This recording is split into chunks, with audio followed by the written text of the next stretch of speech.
팩트자켓 3부 시작합니다. 오늘 3부에서는 오랫동안 논란이 되어온 그렇지만 아직도 궁금증이 풀리고 있지 않은 이 자동차 급발진 문제를 집중적으로 생각해 보겠습니다. 최근에 경기도 양주에서 택시가 차와 건물 잇따라 들이받는 사고 있었고 얼마 전 벌어진 그 버스 사고 역시 가벼운 추돌 사고 후에도 계속 차가 돌진을 해서 급발진 아닌가 의심되고 있습니다. 그런데 통계를 보니까 지난 2010년 이후에만 도로교통공단에 접수된 의심 신고가 무려 337건이랍니다. 그런데 급발진으로 공식 확인된 사례는 아직 한 건도 없고요. 자, 이거 어떻게 봐야 할까요? 우리나라에 자동차 급발진 연구회가 있고 연구회장을 맡고 계십니다. 대림대 자동차학과의 김필수 교수를 오늘 스튜디오에 직접 초대했습니다. 교수님 어서 오십시오. 네, 안녕하세요. 네. 자동차 급발진 정확히 네. 어떤 현상을 급발진이라고 하는 겁니까? 일반적으로 차가 운전자의 의지대로 움직여야 되는데요. 예. 운전자의 의지와 관계없이 차가 갑작스럽게 급가속을 일으키는 모든 현상을 우리가 자동차 급발진. 그러니까 가장 중요한 것은 의지와 관계없이 자동차가 혼자서 움직인다 이렇게 보시면 될 것 같습니다. 엑셀레이터를 밟은 것도 아니고. 그렇죠. 또 브레이크를 밟았는데도 네. 뭐 이런 현상. 네. 그럼에도 불구하고 급가속이 되면서 뭐 부상이나 사망까지 이르는 이런 현상을 모두 합쳐서 자동차 급발진이다 이렇게 보시면 될 것 같습니다. 운전자의 의지와 관계없으니까 한마디로 말하면 운전자가 어떻게 할 수 없는 거네요. 그렇죠. 방법이 없다는 거죠. 그래서 실질적으로 국내에서는 모두 다 운전자 실수다. 운전자가 뭐 소송을 걸어도 패소를 했지만은 사실은 내부적으로는 80% 정도는 운전자 실수로 보통 생각을 하고 있고요. 예. 실제로 그중에서 20%는 진짜 급발진이다 이렇게 지금 추정할 수가 있습니다. 그러니까 급발진이라고 신고가 됐지만 사실은 운전자가 잘못한 경우도 분명히 있을 거예요. 맞습니다. 10건 중에 8건 정도로 판단하고 있고요. 그건 그렇고 그러나 네. 2건 정도는 진짜 급발진이다. 그 원인을 근데 지금 분석이 됐나요? 아직 안 됐습니다. 사실은 이제 자동차가 3만 개 이상의 부품이다 보니까요.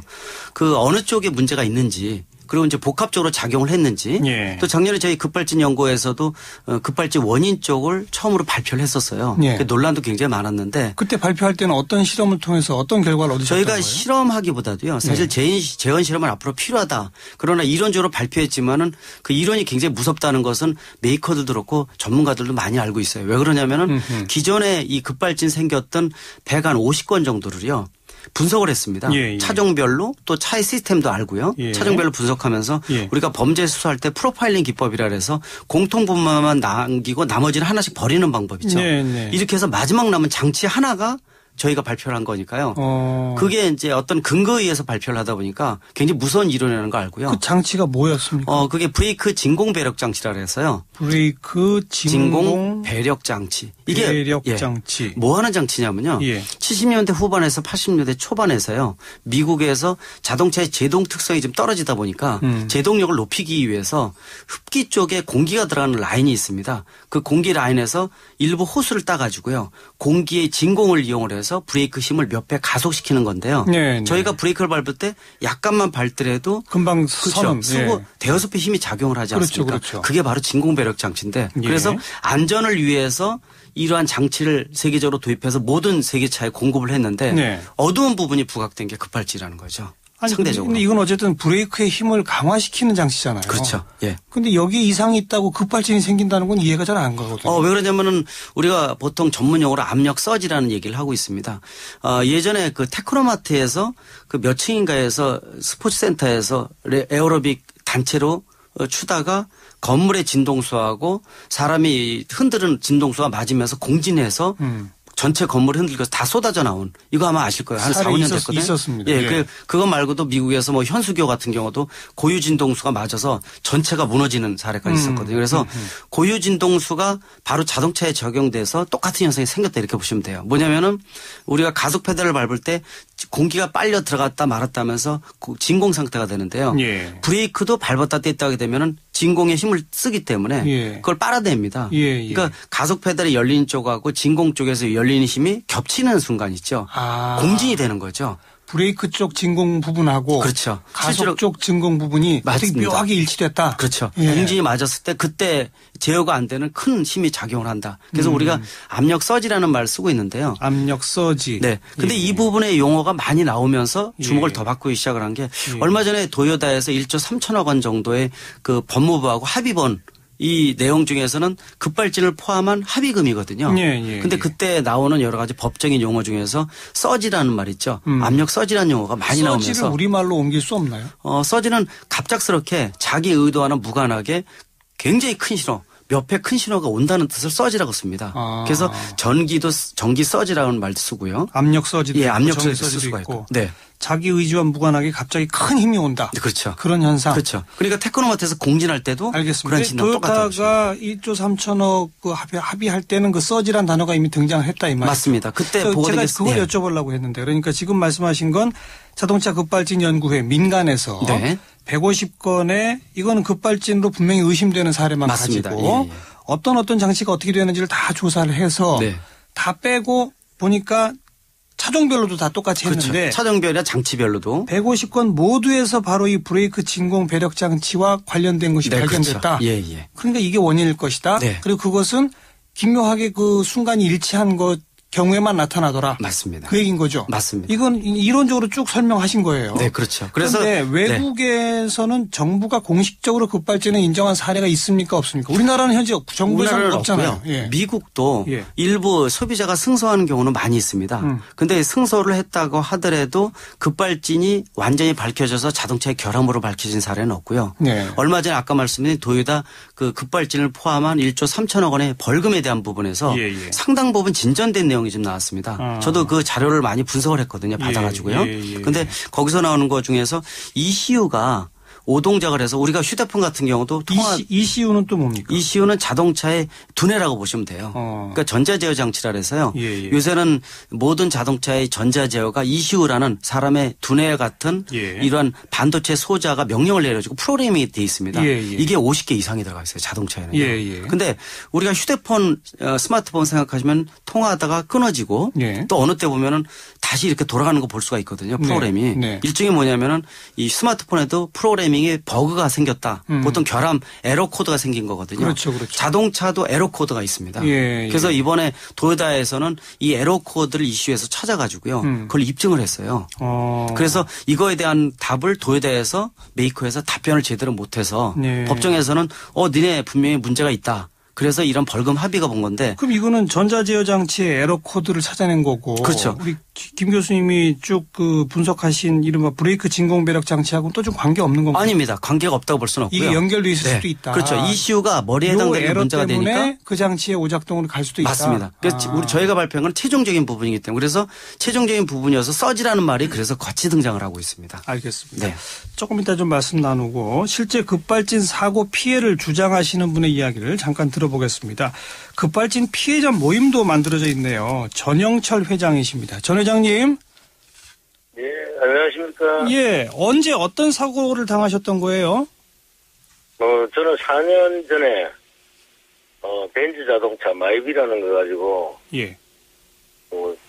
출고된 지가 한 일주일밖에 안 된 차량을 가지고 집에서 나와서 워밍업이라 그러죠. 보통 얘기할 때 차가 이제 처음 나오면 엔진이 차가운 상태니까 천천히 가속을 하죠. 왜?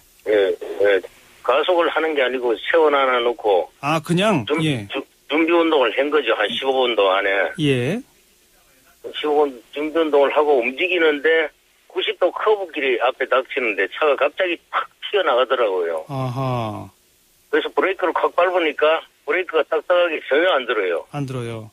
그건 나 죽었구나 이제. 그런 생각으로 물론 핸들을 꺾어서 기아를 한번 빼봐야지 하는 순간에 약 한 0점 몇 초 사이에 차가 너무 빨리 나가니까 꺾지를 못하고 그냥 부딪혀가지고. 어디에 부딪혔어요? 난간에 부딪혔죠. 난간에 부딪혀가지고 야팩이 터지고 뒤에 탄 우리 집사람하고 손자가 좀 다치고 그렇습니다. 크게 다치시진 않았고? 다행히 차가 좋은 거라서 그런지 야팩이 터지니까 일반적으로 또 앞에 또 그 가드레일을 박았는데 가드레일 뒤쪽에 또 그 가로수가 하나 서 있었어요. 그 바람에 가드레일이 안 넘어가고 가로수 덕에 이제 살았다고 보면 되죠. 그럼 그 차는 많이 부서졌습니까? 차는 거진 앞부분이 대파되고 좌우 앞바퀴가 그냥 다 망가지고 그럴 정도예요. 그래, 사고 원인 조사는 어떻게 결론이 났어요? 벤츠 자동차에서 브레이크 밟았다는 기록까지 줬어요. 예. 줬기 때문에 또 아들 결혼식을 웨딩카로 쓰려고 샀던 차라 가지고. 예. 결혼식이 며칠 앞이라서. 예. 그냥 결혼식 지내고 보자 하고 이제 그냥 적당하게 잘 해주겠지. 이상이 있으면은 브레이크 밟은 기록을 줬으니까. 예.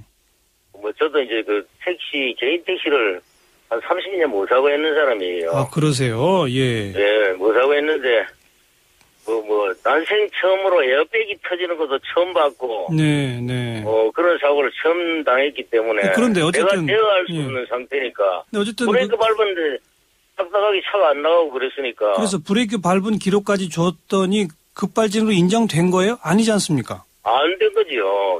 차량에는 이상이 없다 하고. MBC에서 방송도 나갔었는데. 예. MBC에서 몇 번을 물어도 운전자가 가속 페달을 밟았기 때문에 차가 나갔다는 식으로만 얘기를 하고. 다른 말은 노코멘트죠. 그럼 운전자가 가속 페달을 밟았다는 기록은 있나요? 그건 스로틀 바디가 자동으로 연료가 있기 때문에. 예. 내가 엑셀 페달을 안 밟아도. 예. 밟은 거로 돼 있죠. 아하, 기록에는. 그렇군요. 예. 안 밟아도 살짝 조금씩 가니까 차가. 그렇죠. 모든 급발진 피해자들이. 알겠습니다. 브레이크 페달을 95% 밟은 거로 나옵니다. 그런데 아무튼 기록상은 브레이크를 밟은 기록이 있다 손 치더라도 가속 페달을 안 밟아도 열려 있는 그 연료 주입 열린 부분, 그 기록이 남아 있으니까 그냥 그걸 가지고 운전자 과실로 한다 이 말씀이군요. 그렇죠. 예. 그래서 그 사고 난 차량은 어떻게 처리를 하셨어요? 현대해상에다가 자손 처리하고 말았죠. 방법이 없으니까. 예. 재판을 해서. 예. 브레이크 밟으면 차가 서야 되는 건 기정사실인데. 예. 밟아도 안 쓰니까 안 쓰는 데 대한 대답이. 예. 무조건 운전자의 잘못이다. 모든 운전자들이 급하면은. 보통 매스컴이나 주로 이렇게 나올 때 대답하는 거 보면은. 예. 사람들이 너무 심하더라고요. 나도 모르게 위험 상황에 처하면은. 예. 운전을 초보 운전이기 전에는 자동으로 브레이크로 발이 가게 되어 있습니다. 그렇죠. 아무 운전자나. 예. 그게 안 되면은 그건 정신이 이상자죠. 근데 아무튼 보험사에다가 그냥 자기 차량 손해 처리를 하고 말았다. 그렇죠. 예. 지금 급발진 피해자 모임까지 만들어서 회장님으로 활동하고 계신데 그 피해자 모임의 회원은 몇 분이나 되십니까? 약 한 1,000명 가까이 됩니다. 1,000명이나 돼요? 예. 저희들이 안 그래도 예. 내일 5월 6일 날 예. 인천 남동공단에서 박병일 명장님 있는 데서 제4회 모임을 지금 하려고 이제 공고를 해놨습니다. 네. 그 1,000명. 도저히 그냥 있어서는 안 되겠고. 근데 그 1,000명 가운데 차량 이상을 인정받아서 제대로 보상받은 분은 한 분도 없는 거죠? 우리나라에 아무도 없습니다. 전원이 다 운전자 과실로 다 처리가 됐다? 그럼요. 법이 있어가지고, 어떻게 혜택을 주고 하는 것도 없고. 예. 재판 소송에서 이긴 사람도 없고, 지금도 소송 중인 사람들이 있는데. 네. 또 법관들이 도대체가, 그쪽 편만 들고 저희들 좀 생각을 안 하고. 잘 알겠습니다. 밟은 것보다 엑셀 페달 밟은 쪽으로 자꾸 몰고 가버리니까. 예, 회장님 말씀 잘 들었습니다. 여기까지 들을게요. 고맙습니다. 예, 감사합니다. 자, 급발진 피해자 모임의 전영철 회장의 말씀을 들어봤고요. 교수님. 네. 그러니까 자동차 제조회사는 자기들의 책임을 인정하게 되면 이게 일파만파로 커진단 말이에요. 어마어마하죠. 네, 40년 누적된 사안이기 때문에. 그런데 하지만 이처럼 안전에도 치명적일 수 있는 거라면 자동차 제조회사도 계속 이걸 연구하고 있지 않을까요? 회의된다고 보고 있습니다. 이런 일이 또 벌어지면 안 되잖아요. 맞습니다. 자동차가 이 문명의 이기가 돼야지 흉기가 되면 안 되거든요. 연구들 하겠죠. 합니다. 하고 사실 3년 전에도 얘기 많이 나왔지만은 미국 나사 이 우주항공 과학자들이 직접 이거를 참여를 해가지고요. 6개월 동안 매달렸는데요. 결론을 못 냈습니다. 여기도 미국에서도 마찬가지고요. 그러나 저희 연구에도 있지만은 사실 노력의 여하에 따라서 해결할 수 있다 이렇게 보고 있고요. 몇 년 이내에 제가 보기에는 완전히 해결된다 보고 있어요. 왜 그러냐면은 외국의 어떤 사례라든지 국내에서 연구 경향 또 발전 속도 이를 보게 되면은요. 많이 나오기 때문에 제가 보기에는 몇 년 이내에 원인부터요. 결과 대책까지 분명히 나온다고 판단하고 있습니다. 최근에 정부도 나서서 네. 국토부가 아주 공식적으로 연구 조사를 한번 했잖아요. 네, 했었습니다. 그 조사 결과는 어떻게 됐죠? 조사 결과는 뭐 결론적으로 말씀드리면 자동차의 결함을 찾을 수 없다. 결론이요. 그러니까 이제 그때 했던 게 한 10여 건의 중대한 사고를 중점적으로 원인 분석을 하는 포인트였거든요. 이렇게 해서 어느 하나도 자동차 결함을 발견할 수 없었다. 그렇게 결론을 냈습니다. 네. 그 국토부의 조사에는 우리 김 교수님은 참여 안 하셨습니까? 네, 참여 안 했습니다.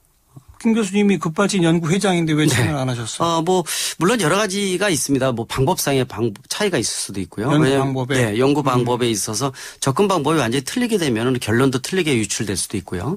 또 이런 정부가 접근한 방법하고 김 교수님이 생각한 방법이 좀 달랐군요. 많이 틀리죠. 많이 뭐냐면은 이제 정부에서는 그럼 김 교수님이 생각하신 방법으로는 이 급발진 연구회 차원에서는 더 연구를 지금 하고 계신 겁니까? 하고 있습니다. 진행 중이다. 네, 하고 있고 사실 한 2달 정도 후에 지금 이제 급발진 관련 중대한 발표를 하나 할 예정입니다. 지금. 그래서 지금 뭐 마무리에 대한 부분인데요. 거의 그럼 뭔가 찾으신 거네요. 네, 찾은 부분도 있고요. 그러다 보니까 나오면 또 일파만파에 대한 것들도 있고 사실 별로 좋아하지는 않거든요. 주변에서요. 급발진에 대한 것들을.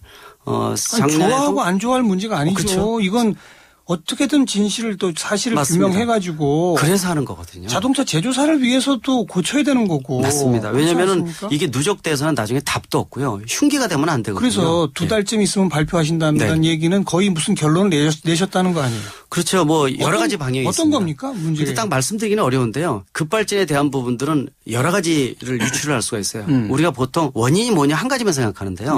자, 몇 가지만 말씀드릴게요. 원인을 찾는 방법이 있고요. 또 원인이 나오게 되면 예를 들어서 대책이 나올 수가 있습니다. 당연하죠. 급발진이 발생을 했을 때 어떻게 하면 막을 수 있는 방법이 그렇죠. 장착이 돼야 되겠죠. 또 한 가지는 전 세계적으로 자동차는 10억 대 정도가 돌아다니고 있는데 그중에서 보통 급발진이 생기는 것은 가솔린 엔진 자동 변속기 차량입니다. 그러니까 이제 두 가지를 만족하고 있는 차량이 한 60에서 70% 이렇게 판단을 하고 있거든요. 그러면 수억 대 이상이 이 급발진에 노출되어 있다 이렇게 볼 수가 있는데 그러면 기존의 차를 만약에 원인이 밝혀진다 하더라도 리콜을 통해서 장착을 할 수 있느냐? 장착 불가능합니다. 불가능해요. 네, 1, 2만 원 가지고 장착하는 부분이 아니기 때문에 시스템 자체가 바뀌어야 돼서요. 저희가 보기에는 상당히 리콜 자체가 불가능하다고 보고 있거든요. 기존에 나온 차는. 그리고 기존에 나온 차를 어떻게 할 것이며 또 예를 들어서 기존의 차에서 급발진이 발생했을 때는 아까 그 회장님 인터뷰 내용과 마찬가지로 중요한 것은 운전자 실수냐 자동차 결함이냐를 밝혀야 되는데 지금 뭐 EDR이라고 이벤트 데이터 레코더 자동차 사고 기록 장치가 있습니다. 이거 미국은 의무 공개를 했고 국내에서도 3년으로 유예를 시켰는데요. EDR 장치의 기록은 제가 10몇 년 동안 하도 많이 분석을 해가지고요. 근데 아까도 그 얘기 나오잖아요. 뭐냐. 트로틀 밸브가 다 열렸다니까 저희는 방법이 없습니다. 그 얘기하지 않습니까? 그렇죠. 트로틀 밸브는 기계가 마지막 단계에서 공기가 들어가는 밸브입니다. 근데 중요한 것은 운전자는 가속 페달이거든요. 가속 페달을 이 사람이 밟았느냐 안 밟았느냐 또 밟아도 몇 %를 밟았느냐. 그것도 기록에 나오잖아요. 안 나옵니다. 안 나와요? 그러니까 운전자가 하는 행동에 대해서는 아무것도 EDR이 안 나옵니다. 그러니까 문제가 있다는 거예요. 트로틀 밸브 열리는 거하고 가속 페달 열리는 거는 완전히 별개의 문제인데요. 그렇군요. 트로틀 밸브 열리는 것을 당신이 가속 페달 밟았네 이렇게 얘기하고요. 또 아까 브레이크 나오지 않습니까? 브레이크가 기록되는 거는 EDR에 온하고 오프만 나옵니다. 온오프라는 거는요. 약간만 밟아도 온 되고요. 100% 밟아도 온 되는데. 근데 그게 자동차 그 사고 기록에 가속 페달 밟은 여부와 브레이크를 어느 정도 밟았는지 여부가 왜 안 나옵니까? 일부러 안 나오게 만든 거예요? 그런 건 아닙니다. 원래 EDR이라는 장치가 에어백이 터질 때의 전개 과정을 자동차의 메이커에서 에어백을 보기 위해서 집어넣은 장치였습니다. 원래 사고 기록을 보기 위한 장치가 아니라요. 근데 그게 이제 급발진이 수면 위로 올라오면서 그게 사고 기록 장치로 어떻게 하면 재무장했다 이렇게 보시면 되기 때문에 원래 개발할 때 취지 자체가 그런 걸 보기 위한 게 아니라 에어백 때문에 장착을 한 장치거든요. 그래서 이 장치도 문제가 있는 게 에어백이 안 터지면 기록이 안 됩니다. 또 아까 그 브레이크도 말씀드렸지만은 분명히 소비자가 운전자가 브레이크를 밟았거든요. 그러면 메이커에서 뭐라고 얘기를 하냐면요. 가속 페달하고 동시에 밟았네요. 두 번째는요. 덜 밟았네요. 네. 왜? 약간만 올라도 온대기 때문에. 네. 그럼 그거를 소비자가 증명할 방법이 없거든요. 그러네요. 기록도 아무것도 없고. 아무것도 없기 때문에. 그러니까 운전자가 사람이 죽건 부상당하건 패소할 수밖에 없는. 네. 근데 이제 미국하고 틀린 거는 미국은 징벌적 보상이다 보니까요. 또 도로교통안전청 같은 미국 공공기관이 소비자 중심으로 움직입니다. 그러니까 이제 우리나라 같은 경우에는 소비자한테 자동차 결함을 밝혀라라고 얘기를 하는 반면에. 그래서 미국은 승소한 게 몇 건 있죠. 있습니다. 미국에서는 그래서 뭐냐면은 도리어 소비자보다도 메이커한테요. 이 차가 결함이 없다는 것을 내가 밝혀라. 증명해봐라. 맞습니다. 그렇죠. 그러니까 방향이 틀리다는 거거든요. 그러다 보니까 소비자가 어떤 객관적인 있는 전문가를 동원을 해서 알겠습니다. 법정에서 증명을 하고 이런 부분입니다. 그런 지금 말씀해 주신 우리의 법 체계라든지 네. 뭐 이런 것들도 꼭 바로잡고 좀 점검해 봐야 할 부분인데 네. 정말 일반 국민의 입장에서 보면 이 문제야말로 자동차 전문가, 제조사, 정부 3자가 정말 합심을 해서 네. 공동 연구를 해서라도 뭔가 원인을 찾아내고 네. 대책을 세워줘야 되는 거 아닙니까? 맞습니다. 사실 그 노력이 더 필요하다고 보고 있고요. 또 필요하면은 그런 기관도 만들어야 되겠고요. 정부에서 네. 정부가 제조업체가 아무래도 세니까 그쪽 입김에 뭐 놀아나서 전문가들의 의견도 안 듣고 뭐 이렇게 되는 현상이 벌어지지 않길 정말 바라거든요. 그렇게 돼야 되고요. 또 소비자들한테 현재 지금 그런 게 지금 있습니까?